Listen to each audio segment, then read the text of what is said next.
Modi sir మళ్ళా air India విమానం ఎక్కిండు. 5 దేశాలు తిరిగేస్తాడట. దేశాలతోని సోపతులు, వ్యాపారాల ముచ్చట్లు, మీటింగ్లు, దావత్లు జోరుగా నడుస్తాయనుకో రాదుండ్రి.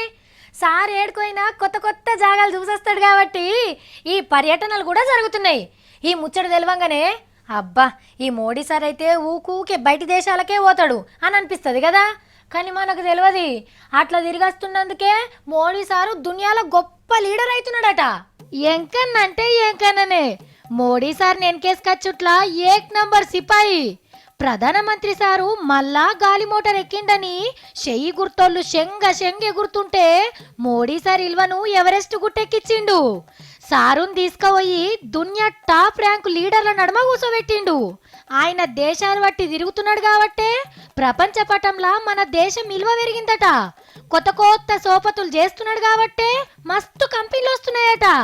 ఈ మాత్రం చెప్పకుంటే ఎట్లా అంటే దేశంలో నగరాలకు పోడరద్ది స్మార్ట్ చేయమంటే అంతకంటే మొదలే మోడీ సార్ని దునియాల స్మార్ట్ లీడర్ని చేస్తున్నాడు అన్నట్టు.